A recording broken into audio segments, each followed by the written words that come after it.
এই যে গ্রিন লাইনের মেট্রো শিয়ালদার দিক থেকে সেক্টর 5-এ ঢুকছে, পিছনে এই সেক্টর 5 স্টেশন। দিকে একটা স্টেশন আপনারা দেখতে পাচ্ছেন, এটা হলো বরুণ সেনগুপ্ত এই স্টেশনটার নাম।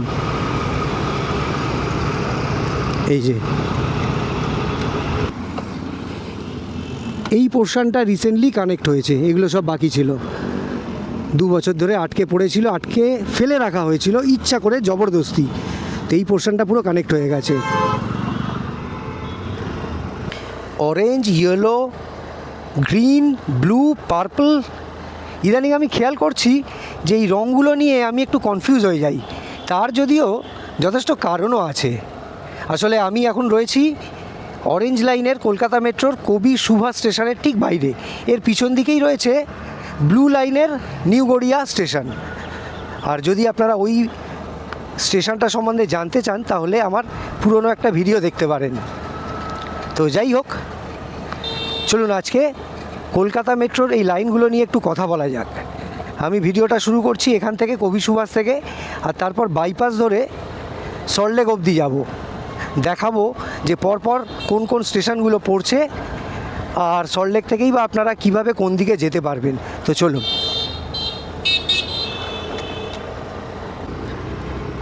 এটাই হলো পাটুলি ক্রসিং, আর আমি এখন কবি সুভাষ স্টেশন থেকে ওই দিক থেকে পাটুলির ভিতর থেকে বেরিয়ে অজয়নগরের দিকে টার্ন নিলাম। চলুন এবার একের পর এক স্টেশনগুলো দেখাই। আমি এখন হাইল্যান্ড পার্ক ব্রিজে উঠছি, জাস্ট শুরু করেছি। এবার আপনাদের একবার ভালো করে দেখাই যে আমি যেদিক থেকে এলাম কবি সুভাষ স্টেশনটা, ওটা পড়ছে ওই দিকে, ওই ডান দিকে। ওদিক থেকে লাইনটা আসছে, আপনারা দেখতে পাচ্ছেন ওই দিকে। আর এই সামনের দিকে রুবি মোড়ের দিকে যাচ্ছে, রুবি বা সায়েন্স সিটি যাই বলুন না কেন।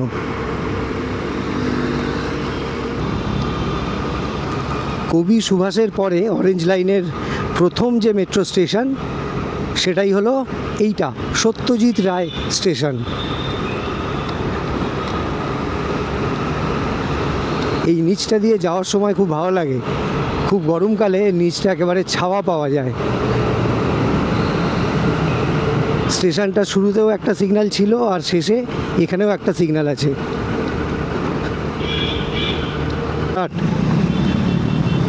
সত্যজিৎ রায় স্টেশনের পরে এটা হলো অজয়নগর মোড়, অজয়নগরের সিগন্যাল এটা। আর সামনে আরও একটা স্টেশন রয়েছে। আর যেতে যেতে একটা কথা বলি যে আমি যেটা খেয়াল করেছি, আমি নিজেও করি, আর প্রত্যেকটা বাইকার বা এই সাইকেল নিয়েও দেখতেই পাচ্ছেন যে বাইপাসের মধ্যেও সাইকেল চলছে। খুবই রিস্কি, কিন্তু এখন লোকজন এরকম বাইপাসের মধ্যেও সাইকেল নিয়ে যায়। তো যেটা বলতে চাইছি সেটা হলো যে গরমকালে খুব সুবিধে হয়, এই যে মেট্রোর লাইনটা রয়েছে এই নিচটা ছাওয়া পড়ে। বাঁ দিকটা খেয়াল করুন, দেখতে পাচ্ছেন কত রোদ। বড় গাড়িগুলো ওই দিক দিয়ে যায়, আর আমরা যারা বাইকাররা তারা এই ডান দিক চেপে চেপে ছাওয়া দিয়ে চালাই।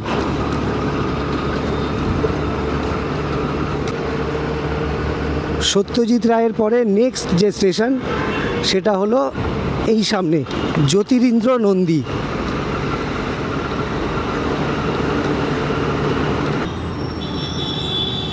আর এই জ্যোতিরিন্দ্র নন্দী স্টেশনটার পরেই এখানে আপনারা দেখতে পাচ্ছেন একটা সিগন্যাল আছে, কিশোর ভারতী স্টেডিয়ামের সিগন্যাল।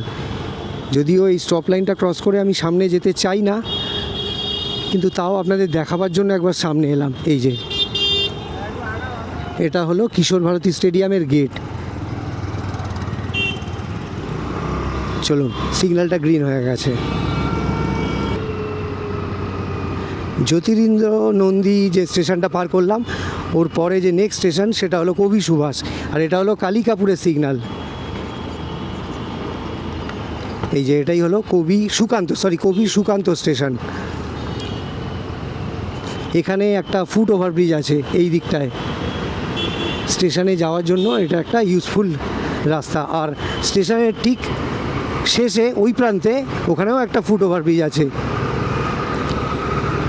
চলুন কাছাকাছি যাই আর একটু ভালো করে দেখাই। এই যে এই সামনে একটা ফুট ওভারব্রিজ রয়েছে।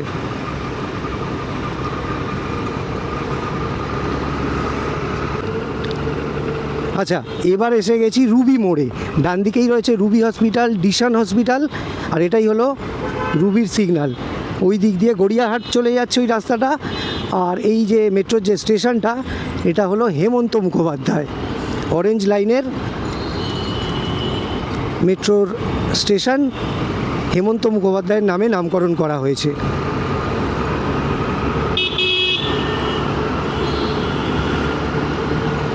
আর এই স্টেশনের শেষ প্রান্তে শেষটায় একটা ফুট ওভারব্রিজ রয়েছে। এই ফুট ওভারব্রিজগুলো খুবই দরকার। এই যে এখানে একটা আছে।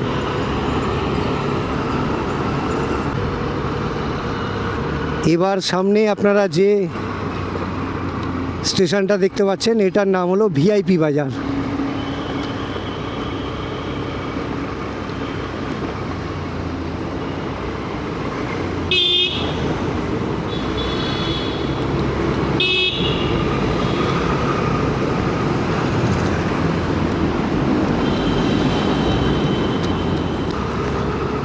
আচ্ছা, ভিআইপি বাজার স্টেশন ক্রস করার পর এবার আমি চলে এসেছি অ্যাটমসফিয়ার বিল্ডিংয়ের একেবারে কাছাকাছি। আর এটা হলো ৫৫ গ্রাম স্টেশন। এই স্টেশনটার নাম ৫৫ গ্রাম। এবার একটা জিনিস খেয়াল করে দেখুন যে এতক্ষণ যে স্টেশনগুলো পার করলাম সেগুলো কিন্তু প্রায় রাস্তার মাঝামাঝি ছিল। প্রায় নয়, কোনো কোনো ক্ষেত্রে রাস্তার মাঝামাঝিই ছিল, মাঝখানে। আর এই স্টেশনটা হলো রাস্তার সাইডে, একেবারে ডান দিকে। আর এদিকে রয়েছে অ্যাটমসফিয়ার বিল্ডিং। এরপরে সামনে খানিকটা গিয়েই সায়েন্স সিটি বাঁদিকে, আর মা ফ্লাইওভার শুরু হচ্ছে। তো চলুন। সামনে বোর্ডটার অবস্থা খুবই শোচনীয় হয়ে গেছে, তবে পড়া যাচ্ছে যে মা ফ্লাইওভার একবারে সামনেই 0.2 কিলোমিটার, আর সল্টলেক 3.5 কিলোমিটার, আর সোজা গেলে এয়ারপোর্ট। আমি অলরেডি মা ফ্লাইওভারের পাশ দিয়েই যাচ্ছি। এইভাবে ফ্লাইওভারটা উঠছে, আর ওই দিকেও দেখুন যাওয়া আসা সবটাই হচ্ছে। এই ওপর দিয়ে সামনে গাড়িগুলো এদিকে আসছে, মানে রুবির দিকে যাচ্ছে। এটা দিয়ে রুবির দিকে যাচ্ছে, আর ওইটা দিয়ে সল্টলেকের দিক থেকে আসছে, মানে চিংড়িয়াটার দিক থেকে আসছে। আর ওটা যাচ্ছে পার্ক সার্কাস 7 পয়েন্টের দিকে, কিংবা পিজি হসপিটালের ট্রমা সেন্টারের দিকে, বাঁ দিকে। আর এটাই হলো সায়েন্স সিটির মোড়, সায়েন্স সিটির সিগন্যাল। আর আমি এখন যাব একেবারে সোজা। আমি যদি এখন মা ফ্লাইওভারের ওপর দিয়ে যেতাম তাহলে ভিউটা আরও সুন্দর পাওয়া যেত, কিন্তু সেটা বড় কথা নয়। এবার ডান দিকে একটা স্টেশন আপনারা দেখতে পাচ্ছেন, এটা হলো বরুণ সেনগুপ্ত এই স্টেশনটার নাম। এই যে, আর আমার বাঁ দিকে রয়েছে আইটিসি সোনার, আইটিসি হোটেল। আর এইখানেই রয়েছে বেলেঘাটা স্টেশন। মানে আপাতত এই বেলেঘাটা পর্যন্তই চলছে, বেলেঘাটা স্টেশন অবধি অরেঞ্জ লাইনটা চলছে। মাঝখানটা গ্যাপ আছে। চলুন দেখতে দেখতে যাই।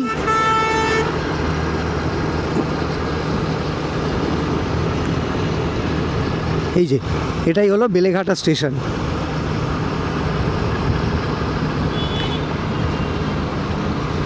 আপাতত অরেঞ্জ লাইন কবি সুভাষ থেকে এই বেলেঘাটা পর্যন্তই আসছে। এরপরে এখন ট্রেন চলছে না, তবে খুব তাড়াতাড়ি চলবে।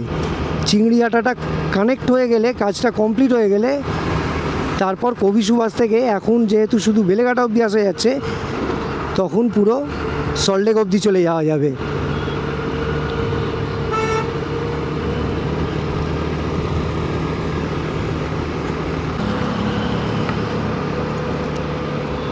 এই যে মেট্রো লাইনটা কিভাবে যাচ্ছে দেখুন, একেবারে সামনেই চিংড়িয়াটা মোড় এই দিকটা, আর লাইনটা যাচ্ছে এইভাবে। ওখান থেকে গিয়ে ঘুরে যাবে, ঘুরে ডান দিকে যাবে, আমি দেখাবো।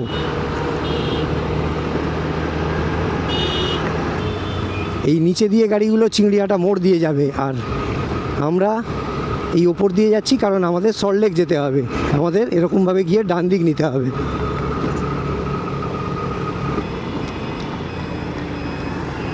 এবার এই জায়গাটা একটু আস্তে করছি, একবার দাঁড়াবো আর আপনাদের একটু ভালো করে দেখাবো। এই যে দেখতে পাচ্ছেন নিচে হলো চিংড়িহাটা মোড়, এই নিচটা, আর সোজা সল্টলেক স্টেডিয়ামের দিকে রাস্তাটা চলে যাচ্ছে। আর এই পোর্শনটা আর একটু সামনে গিয়ে দেখাচ্ছি, এই পোর্শনটা রিসেন্টলি কানেক্ট হয়েছে, এগুলো সব বাকি ছিল, 2 বছর ধরে আটকে পড়েছিল, আটকে ফেলে রাখা হয়েছিল ইচ্ছা করে জবরদস্তি। তো এই পোর্শনটা পুরো কানেক্ট হয়ে গেছে। ডান দিক চেপে চালাই তাহলে আপনাদের দেখাতে একটু সুবিধা হবে। হ্যাঁ, ওই যে দেখছেন কাজ চলছে, এই ব্রিজ থেকে নেমে সোজা গেলেই সল্টলেক, আর এইদিকে একের পর এক ব্লক লাগানো হচ্ছে।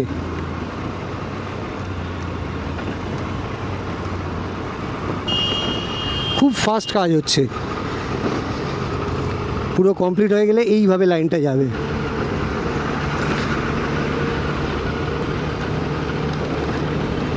আর এই স্টেশনটার নাম হলো গৌর কিশোর ঘোষ, মানে এটা আমরা এখন নলবন বা নিকো পার্কের দিকে যাচ্ছি।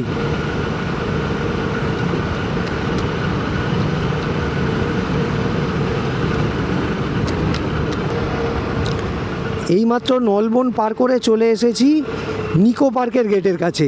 ডান দিকে রয়েছে নিকো পার্ক, এই যে এটা হলো নিকো পার্ক। এই এত গরমকালেও বেশ যথেষ্ট ভিড় রয়েছে নিকো পার্কের সামনে, দেখতে পেলাম। আর এখানে একটা চেকপোস্ট, স্টেশনটার নাম দেওয়া হয়েছে নলবন। এটা হলো নলবন স্টেশন।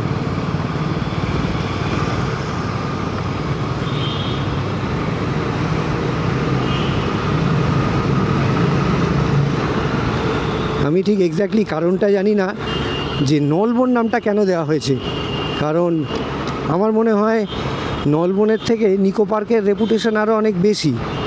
তো যাই হোক, নিশ্চয়ই এর পেছনে কোনো কারণ আছে, কোনো লজিক আছে।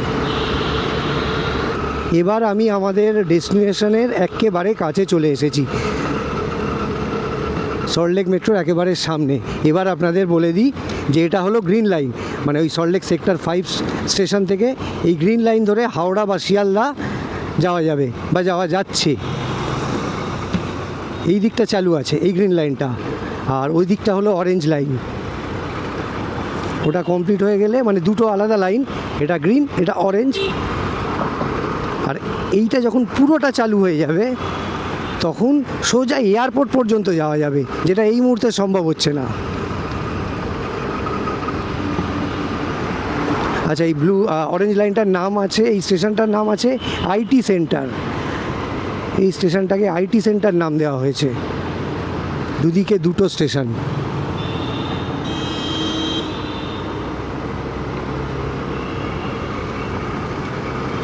চলুন আমি এখান থেকে একটা রাউন্ড মারি, কারণ আমি আর সোজা যাব না, আমি এখান থেকে ঘুরিয়ে নেব।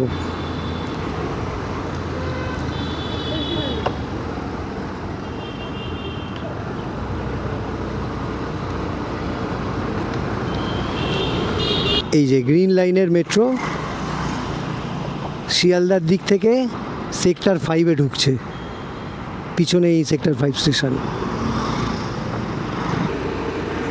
তো যাই হোক, আমার আজকের ভিডিও, আমার আজকের ব্লগ এটুকুই ছিল। আমি আজকের আপনাদের কবি সুভাষ থেকে আর সেক্টর 5 পর্যন্ত মেট্রোর অরেঞ্জ লাইনের একটা ধারণা দেওয়ার চেষ্টা করলাম। তো শেষে সেই কথাটাই একবার বলবো যে আমার ভিডিও, আমার চেষ্টা যদি আপনাদের ভালো লাগে তাহলে আমার চ্যানেলটাকে সাবস্ক্রাইব আর আমার ভিডিওটাকে লাইক আর শেয়ার করে দেবেন। আবার এরকমই কোনো ভিডিওতে কলকাতার অন্য কোনো অংশে দেখা হবে, কথা হবে। ভালো থাকবেন, টাটা।